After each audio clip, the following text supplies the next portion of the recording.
এরকম অনেক অভিযোগ আমার কাছে এসছে, যারা প্রকৃত বাংলাদেশি মুসলমান, যারা অবৈধভাবে ভোটার কার্ড তৈরি করেছিল, ভোটার তালিকায় নাম তুলেছিল, তাদের বাড়িতে কোনো নোটিশ আসেনি, তাদেরকে হেয়ারিং এর জন্য ডাকেনি নির্বাচন কমিশন, তারা বুক ফুলিয়ে ঘুরে বেড়াচ্ছে। কিন্তু যারা প্রকৃত ভোটার, যাদের বাপ ঠাকুরদা ভারতীয়, কোনো ভুল নেই, বাবার নামে কোনো ভুল নেই, মায়ের নামে কোনো ভুল নেই, নিজের নামে কোনো ভুল নেই, বয়সে কোনো ভুল নেই, 2002-এর ভোটার তালিকায় নাম রয়েছে, তারপরেও তাদেরকে নোটিশ পাঠানো হয়েছে, তাদেরকে হেয়ারিংয়ে ডাকা হয়েছে হেনস্থা করার জন্য। আর এই কাজটা নির্বাচন কমিশন করেনি। নির্বাচন কমিশনের অধীনে যারা কাজ করছেন, এই রাজ্যের সরকারি কর্মচারী যারা রয়েছেন, আমলা যারা রয়েছেন, তারা তৃণমূল নেতাদের নির্দেশে, তৃণমূল নেতাদের কথাতে এই কাজগুলো করছেন, ইচ্ছাকৃতভাবে করছেন, মানুষকে হয়রানি করার জন্য করছেন। নির্বাচন কমিশনের উপরে মানুষের যাতে একটা ক্ষোভ তৈরি হয় সেই কারণে করছেন, বেশি বেশি করে করছেন। আর নির্বাচন কমিশনের কোনো নিয়ন্ত্রণ নেই, কোনো নিয়ন্ত্রণ নেই। এই নির্বাচন কমিশনের অধীনেই তো 26-এর বিধানসভা নির্বাচনটা হবে। আজকে যারা পশ্চিমবঙ্গে এসআইআরটা সঠিকভাবে করাতে পারছে না, চারিদিকে হিংসা, গন্ডগোল, মারামারি, বিডিও অফিস ভাঙচুর হচ্ছে, আগুন জ্বালিয়ে দেওয়া হচ্ছে, বিডিওর ঘরে ঢুকে তাকে মারধর করা হচ্ছে, সেই নির্বাচন কমিশন কি করে 26-এর বিধানসভা নির্বাচনটা সুষ্ঠুভাবে, শান্তিপূর্ণভাবে করাবে? আমার তো আজকের দিনে দাঁড়িয়ে এই মুহূর্তে নির্বাচন কমিশনের ভূমিকা নিয়ে যথেষ্ট সন্দেহ রয়েছে। আমি জানি না বিজেপি নেতারা কি বলবেন, তাদের কি মতামত, কিন্তু আমি নির্বাচন কমিশনের উপরে মোটেও ভরসা রাখছি না যে নির্বাচন কমিশন 26-এর বিধানসভা নির্বাচনটা সুষ্ঠুভাবে করাতে পারবে। তৃণমূলকে এতটা হালকাভাবে নেবেন না, ওরা হাত পা গুটিয়ে কিন্তু বসে নেই, ওরা ক্ষমতা ধরে রাখার জন্য সব কিছু করতে পারে, সব কিছু, ওরা মরতেও পারে, ওরা মারতেও পারে। নির্বাচন কমিশন যদি এখনো পর্যন্ত এটা না বুঝে থাকে, তাহলে আর কবে বুঝবে? আর কবে বুঝবে নির্বাচন কমিশন পশ্চিমবঙ্গে যে এই এসআইআরকে কেন্দ্র করে অশান্তি হবে, গন্ডগোল হবে, ঝামেলা হবে? সেটা তো আমরা অনেক আগেই অনুমান করেছি। এসআইআর ঘোষণা হওয়ার অনেক আগে থেকেই নির্বাচন কমিশনকে জানানো হয়েছিল যে পশ্চিমবঙ্গ রাজ্যটা অন্যরকম, এখানে সব থেকে বেশি রাজনৈতিক হিংসা হয়। ভারতবর্ষের বাকি রাজ্যগুলোর সঙ্গে পশ্চিমবঙ্গকে গুলিয়ে ফেললে কিন্তু হবে না। নির্বাচন কমিশনকে এটা অনেক আগেই বলা হয়েছিল, তারপরেও আজকে নির্বাচন কমিশন উদাসীন।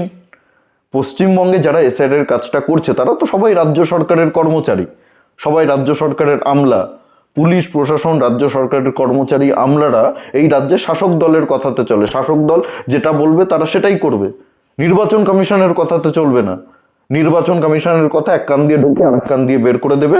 মমতা বন্দ্যোপাধ্যায় যে নির্দেশটা দেবে, তৃণমূল কংগ্রেস যে নির্দেশ দেবে, অভিষেক বন্দ্যোপাধ্যায় যে নির্দেশ দেবে, সেই নির্দেশ অনুযায়ী এই রাজ্যের পুলিশ প্রশাসন, সরকারি কর্মচারী, আমলারা চলবে।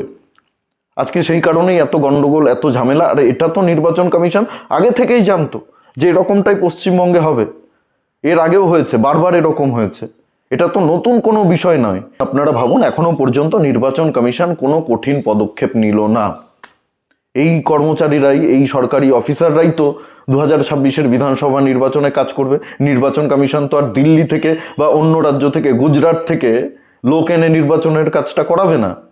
এই সরকারি কর্মচারীরাই থাকবে, এই শিক্ষকরাই থাকবে, এই বিডিওরাই থাকবে, এই পুলিশ থাকবে, এই পুলিশের অধীনেই, এই আইপিএসদের অধীনেই কেন্দ্রীয় বাহিনী থাকবে। আমরা 2021-এর বিধানসভা নির্বাচনে একেবারে খুব ভালো করে দেখেছি, বুঝেছি কিভাবে নির্বাচনটা করায় তৃণমূল কংগ্রেস। তৃণমূল নির্বাচনটা করাতে জানে, কিভাবে ভোট করাতে হয় সেটা তৃণমূল জানে। আজকে এই বিষয়টা নিয়ে আমি সাধারণ মানুষের মতামত জানতে চেয়েছিলাম। যেই নির্বাচন কমিশন এসআইআর কাজটা সঠিকভাবে সামলাতে পুরোপুরি ব্যর্থ, সেই নির্বাচন কমিশন পশ্চিমবঙ্গে এবার সুষ্ঠু ও শান্তিপূর্ণ নির্বাচন করাবে, এটা কি আপনারা বিশ্বাস করেন? 80% মানুষ বলছেন না, বিশ্বাস করি না। 80% মানুষের নির্বাচন কমিশনের উপরে ভরসা নেই। 80% মানুষ মনে করেন এই রাজ্যে সুষ্ঠুভাবে, শান্তিপূর্ণভাবে নির্বাচন করাতে পারবে না নির্বাচন কমিশন। মাত্র 20% মানুষ বলেছেন হ্যাঁ, সুষ্ঠুভাবে নির্বাচন হবে, শান্তিপূর্ণভাবে নির্বাচন হবে। 80% মানুষ আজকের দিনে দাঁড়িয়ে মনে করছেন নির্বাচন কমিশন সুষ্ঠুভাবে, শান্তিপূর্ণভাবে নির্বাচনটা করাতে পারবে না। কি ভয়ঙ্কর অবস্থা ভাবুন তো। সাধারণ মানুষের মন থেকে বিশ্বাস উঠে গেছে নির্বাচন কমিশনের উপর থেকে। সাধারণ মানুষ নির্বাচন কমিশনকে আর বিশ্বাস করতে পারছে না। গতকালকে সুপ্রিম কোর্ট এই এসআইআর নিয়ে নির্বাচন কমিশনকে যে নির্দেশগুলো দিয়েছে, আমি মনে করি একেবারে সঠিক নির্দেশ দিয়েছে। একের পর এক উল্টোপাল্টা সিদ্ধান্ত নির্বাচন কমিশনের এই রাজ্যের মানুষ কিন্তু ভালোভাবে নিচ্ছিল না। বিজেপিরই অনেক কর্মী সমর্থক আমাকে ফোন করে বলেছে অকারণে আমাদের নোটিশ পাঠানো হয়েছে, 2002-এর ভোটার তালিকায় আমাদের নাম রয়েছে, তারপরেও আমাদের নোটিশ এসছে, কোনো ভুল নেই নামে, নাম বয়স সবকিছু ঠিকঠাক রয়েছে, তারপরেও নোটিশ পাঠানো হচ্ছে, অকারণে নোটিশ পাঠানো হচ্ছে। মাধ্যমিকের অ্যাডমিট কার্ডকে গ্রহণ করবে না নথি হিসাবে? কি অদ্ভুত যুক্তি! আরে অ্যাডমিট কার্ড না থাকলে একটা মানুষ মাধ্যমিক দেবে কি করে?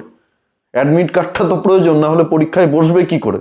নির্বাচন কমিশনের এইসব উল্টোপাল্টা সিদ্ধান্তর কারণে কিন্তু সাধারণ মানুষ মোটেও খুশি ছিল না। আমি মনে করি সুপ্রিম কোর্ট যে নির্দেশগুলো দিয়েছে একেবারে সঠিক নির্দেশ দিয়েছে, একেবারে সঠিক নির্দেশ দিয়েছে। এই নির্বাচন কমিশন পুরোপুরিভাবে ব্যর্থ নির্বাচন কমিশন। তৃণমূল গালাগালি দিচ্ছে, নির্বাচন কমিশনকে বেশ করছে। আমি মনে করি বিজেপির নেতাদেরও নির্বাচন কমিশনকে গালাগালি দেওয়া উচিত, আরো বেশি করে দেওয়া উচিত। এই নির্বাচন কমিশন আসলে তৃণমূলকেই সুবিধে করে দিচ্ছে। কোনো নিয়ন্ত্রণ নেই সরকারি কর্মচারী যারা কাজ করছে নির্বাচন কমিশনের অধীনে, তাদের ওপরে কোনো নিয়ন্ত্রণ নেই নির্বাচন কমিশনের। এরকম অনেক অভিযোগ আমার কাছে এসছে, যারা প্রকৃত বাংলাদেশি মুসলমান, যারা অবৈধভাবে ভোটার কার্ড তৈরি করেছিল, ভোটার তালিকায় নাম তুলেছিল, তাদের বাড়িতে কোনো নোটিশ আসেনি, তাদেরকে হেয়ারিং এর জন্য ডাকেনি নির্বাচন কমিশন। তারা বুক ফুলিয়ে ঘুরে বেড়াচ্ছে। কিন্তু যারা প্রকৃত ভোটার, যাদের বাপ ঠাকুরদা ভারতীয়, কোনো ভুল নেই, বাবার নামে কোনো ভুল নেই, মায়ের নামে কোনো ভুল নেই, নিজের নামে কোনো ভুল নেই, বয়সে কোনো ভুল নেই, 2002-এর ভোটার তালিকায় নাম রয়েছে, তারপরেও তাদেরকে নোটিশ পাঠানো হয়েছে, তাদেরকে হেয়ারিংয়ে ডাকা হয়েছে হেনস্থা করার জন্য। আর এই কাজটা নির্বাচন কমিশন করেনি। নির্বাচন কমিশনের অধীনে যারা কাজ করছেন, এই রাজ্যের সরকারি কর্মচারী যারা রয়েছেন, আমলা যারা রয়েছেন, তারা তৃণমূল নেতাদের নির্দেশে, তৃণমূল নেতাদের কথাতে এই কাজগুলো করছেন, ইচ্ছাকৃতভাবে করছেন, মানুষকে হয়রানি করার জন্য করছেন। নির্বাচন কমিশনের উপরে মানুষের যাতে একটা ক্ষোভ তৈরি হয় সেই কারণে করছেন, বেশি বেশি করে করছেন। আর নির্বাচন কমিশনের কোনো নিয়ন্ত্রণ নেই, কোনো নিয়ন্ত্রণ নেই। সেই কারণেই আজকে এই সমস্ত সরকারি কর্মচারীদের সাহস আরো কয়েক গুণ বেড়ে গেছে। তারা ভালো করেই বুঝতে পারছে নির্বাচন কমিশন আমাদের কিচ্ছু করতে পারবে না, আমাদের একটা চুল ছিঁড়তে পারবে না, আমাদের কাজকলা করবে নির্বাচন কমিশন। রাজ্য সরকার আমাদেরকে বাঁচাচ্ছে, রাজ্য সরকারের কথা মতো আমাদেরকে চলতে হবে। রাজ্য সরকার যেটা বলবে, তৃণমূলের নেতারা যেটা বলবে, আমরা সেটাই শুনবো। নির্বাচন কমিশন তো এখনো পর্যন্ত কোনো ব্যবস্থায় কারো বিরুদ্ধে নিতে পারেনি। কি করেছে ঘন্টার মাথা নির্বাচন কমিশন? কিছুই করতে পারেনি। এই কারণেই এদের সাহস আরো বেড়ে গেছে, এগুলো আরো বেশি বেশি করে করছে। আর নির্বাচন কমিশন বদনাম হচ্ছে। সাধারণ মানুষের ক্ষোভটা নির্বাচন কমিশনের উপরে গিয়ে পড়ছে, কারণ ইসরায়েলের কাজটা নির্বাচন কমিশন করাচ্ছে। তাই স্বাভাবিকভাবেই যত ক্ষোভ রয়েছে, যত রাগ রয়েছে, সব গিয়ে পড়ছে নির্বাচন কমিশনের উপরে। দারুণ একটা খেলা চলছে, দারুণ একটা খেলা চলছে। এই বিষয়ে আপনাদের কি মতামত, আপনারা কি ভাবছেন, অবশ্যই কমেন্টে জানাতে ভুলবেন না। আর ভিডিওটি প্রচুর পরিমাণে শেয়ার করুন, ভালো লাগলে সবার কাছে পৌঁছে দিন। আমাদের চ্যানেলে নতুন হলে চ্যানেলটি অবশ্যই সাবস্ক্রাইব করে পাশে থাকুন, পাশের বেল আইকনটি প্রেস করে দিন।